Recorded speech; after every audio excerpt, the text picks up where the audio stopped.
Bonjour et bienvenue dans ce nouveau numéro de Reporter, le magazine de grands reportages de France 24. Direction l'Amérique centrale. C'est un pays 10 fois plus petit que la France et pourtant le Costa Rica abrite 6% de la biodiversité mondiale. C'est l'un des rares pays au monde à avoir réussi à inverser la déforestation. 99% de son énergie est issue de ressources renouvelables, solaires, éoliens, hydrauliques. Le pays en a littéralement à revendre. Le Costa Rica est désormais le laboratoire mondial de la décarbonisation. Le pays fourmille d'idées, d'innovations audacieuses et inspirantes. Laurence Cuvillier, bonjour. Vous avez réalisé ce reportage avec Mathieu Commun. Le Costa Rica est souvent surnommé la Suisse d'Amérique centrale. Vous qui avez sillonné ce pays pendant plusieurs semaines, est-ce que ce surnom est adapté ? Il y a d'abord une chose importante à noter, c'est qu'il y a très peu d'émigration au Costa Rica. Alors que la pauvreté et l'insécurité dans les autres pays d'Amérique centrale mettent sur les routes des centaines de milliers de migrants chaque année, des migrants qui pour la plupart cherchent à gagner par tous les moyens les États-Unis, eh bien le Costa Rica, au contraire, est devenu une terre d'accueil pour les habitants des pays voisins, notamment pour les Nicaraguayens qui fuient la persécution politique dans leur pays. C'est aussi un pays dont le PIB par habitant est plus élevé qu'en Chine ou au Brésil par exemple. La santé et l'éducation y sont gratuits et de bonne qualité, même si sur le terrain, certaines inégalités sociales sont encore criantes, notamment dans les campagnes. Merci Laurence. Nous allons le découvrir à notre tour, le Costa Rica, champion du climat. C'est un reportage de nos correspondants Laurence Cuvillier et Mathieu Commun.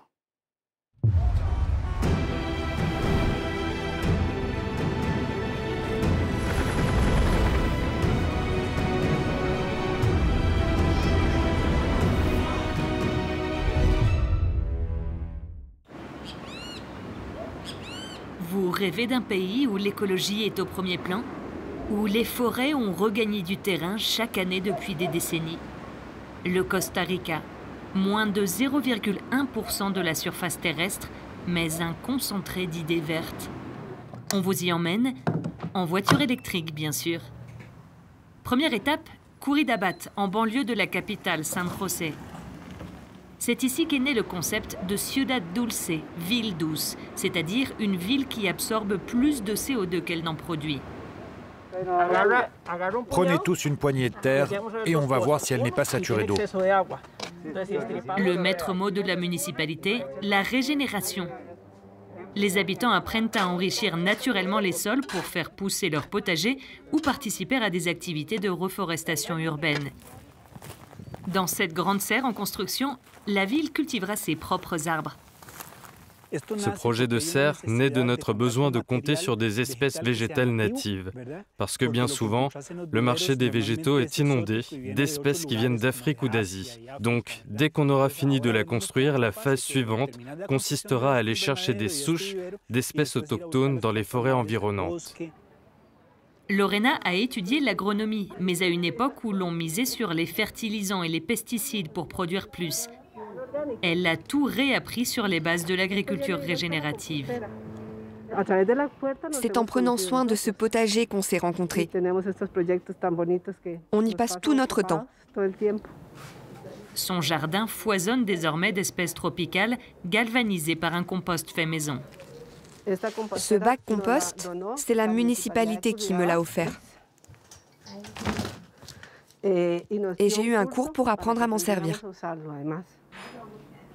À Curridabat, il y a maintenant 100 parcs pour 65 000 habitants.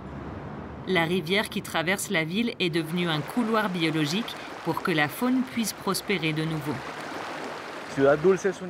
Ciudad Dulce ou Ville douce, c'est une vision du monde que nous adaptons à la vision de notre ville. Il s'agit de redonner son espace aux rivières, comme celle que vous voyez là-bas, et de faire revenir les autres espèces qui ont vécu ici à un moment donné et qui, à cause du développement urbain, ont disparu. On leur dit « Voici votre espace, on va prendre soin de vous et on va vivre ici, tous ensemble. » Mais cette vision n'est pas née de la dernière pluie. La protection de l'environnement s'est inscrite dans l'histoire du pays dès 1949, lors de la fondation de l'ICE, la compagnie publique d'électricité. Si à l'époque on ne parle pas encore ni de gaz à effet de serre ni de bouleversement climatique, l'ICE évoquait déjà l'usage raisonnable des ressources naturelles. Un engagement qui a mis le Costa Rica sur la voie des énergies renouvelables dès leur apparition. Alors logiquement, en septembre 2019, le président du Costa Rica, Carlos Alvarado, a reçu la plus haute reconnaissance des Nations Unies pour l'action en faveur de l'environnement, le prix Champion de la Terre. Cette récompense est cohérente avec notre héritage.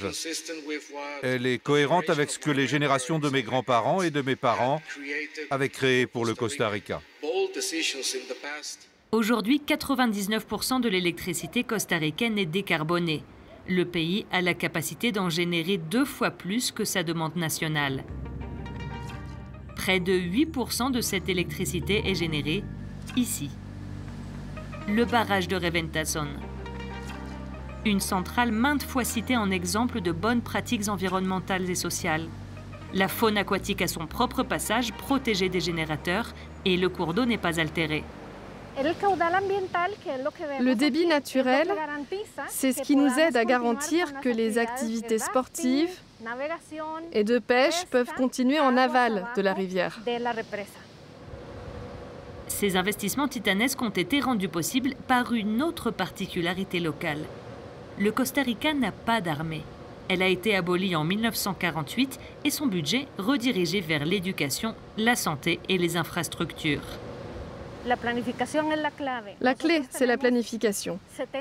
Ici, ça fait 70 ans qu'on travaille sur cette matrice d'énergie renouvelable. Un temps qu'on a consacré à la recherche de l'équilibre entre ces différentes sources.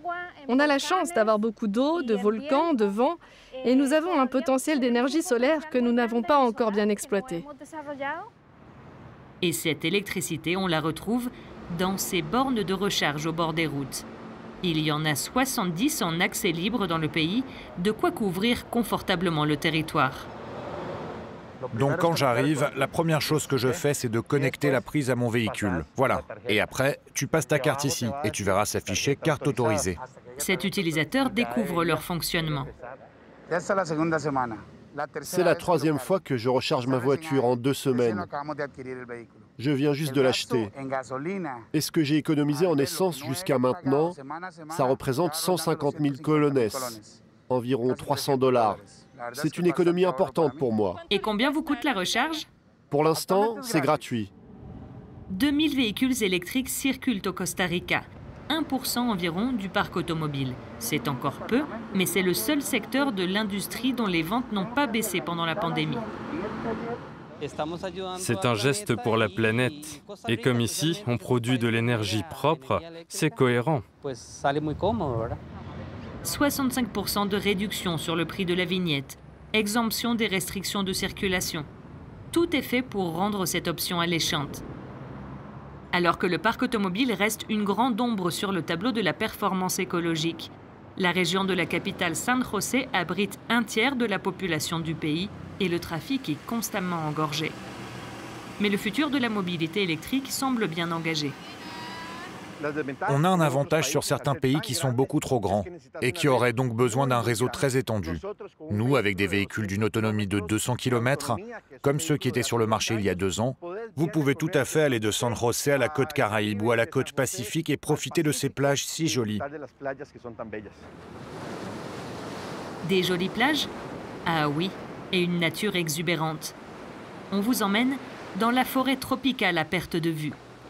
Ce ne sont pas toutes des forêts primaires comme on pourrait le croire. Beaucoup sont nés d'un effort national de reforestation. En 1980, les forêts couvraient 20% du territoire costaricain et aujourd'hui, 55%. Voici Ed. C'est lui qui loue ces voitures électriques si jolies.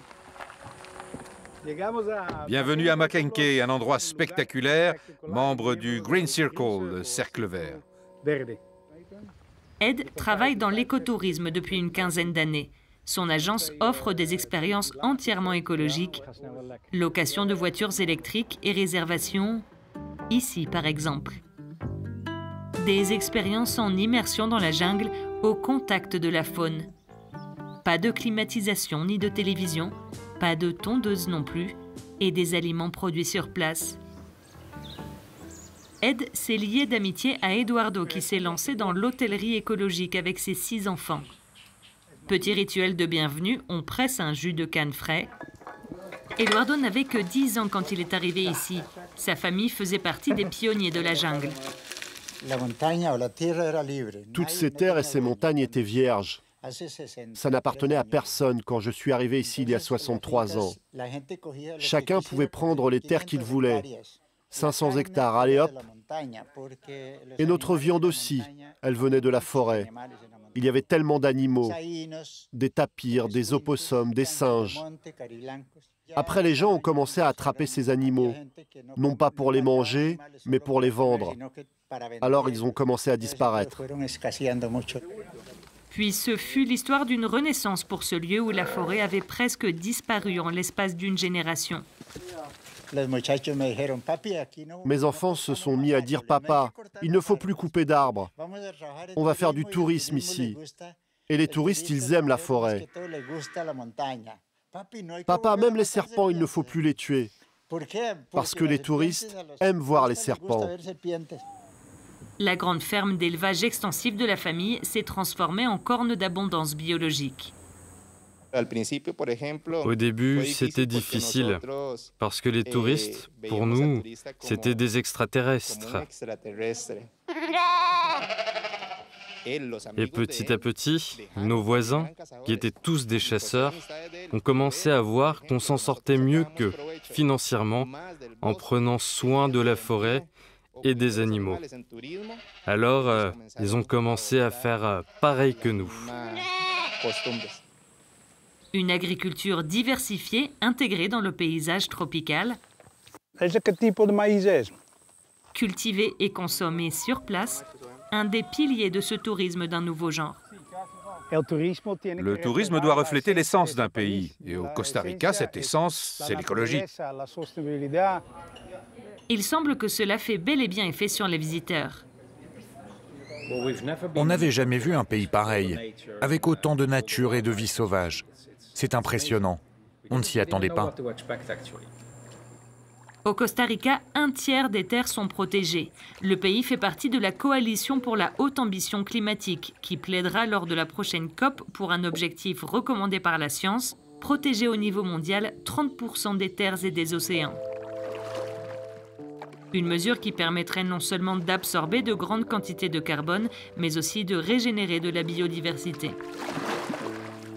Il y a une vraie différence entre le Costa Rica et d'autres pays qui ont aussi des forêts tropicales et des forêts primaires. C'est la quantité de faune qu'on trouve ici.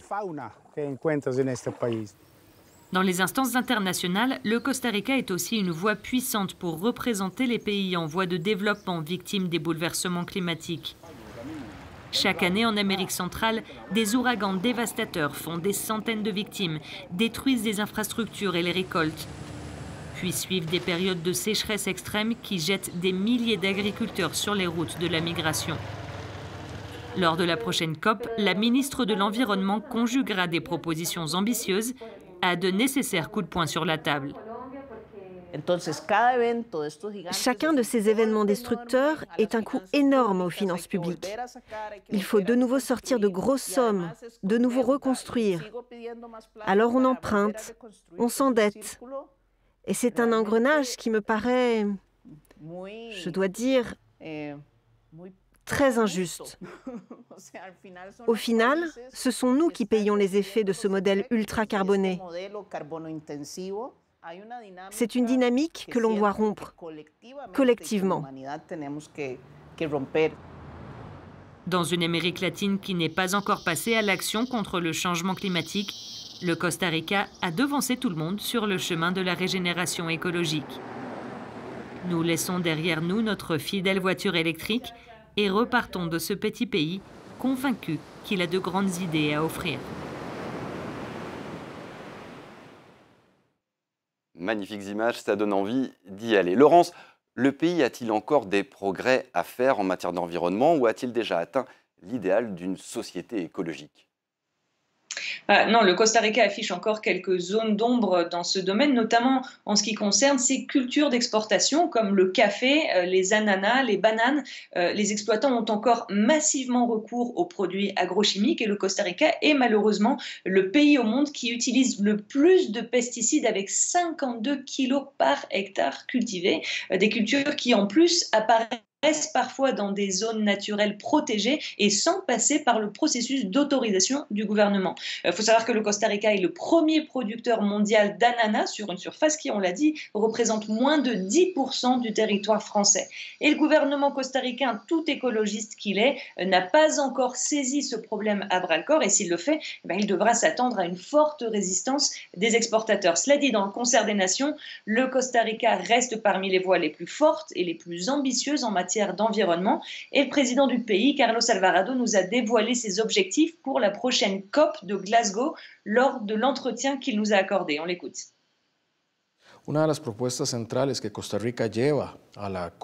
L'une des propositions centrales qu'on apportera à cette COP de Glasgow, c'est la coalition de haute ambition pour la nature et l'humain. C'est un appel à ce que chaque pays mette sous protection 30% de ses océans et 30% de son territoire. Pourquoi ? Parce que la science même nous dit que les écosystèmes et les mesures de conservation représentent les solutions naturelles à notre portée. On trouve dans tous les océans comme dans toutes les forêts la capacité de régénérer la planète. Cette coalition de haute ambition climatique a-t-elle une chance de faire passer cette mesure de protection de 30% des terres et des océans lors de la COP26 ? Ça va être difficile, Julien, parce que le Costa Rica a de puissants alliés dans cette coalition, notamment la France et le Royaume-Uni. Mais qu'est-ce que ces trois pays ont en commun ? Eh bien, ce sont des pays à la superficie très modeste, où une protection de 30% du territoire a des chances d'être effectivement correctement planifiée et appliquée. Mais ce n'est pas le cas des géants comme la Chine ou les États-Unis. Et puis, il faut surtout s'attendre à des refus d'autres poids lourds comme le Brésil, où on sait que le président Jair Bolsonaro a depuis le début de son mandat, démanteler tous les mécanismes de protection de la forêt amazonienne. Merci Laurence. Rendez-vous la semaine prochaine pour un nouveau numéro de Reporter sur France 24.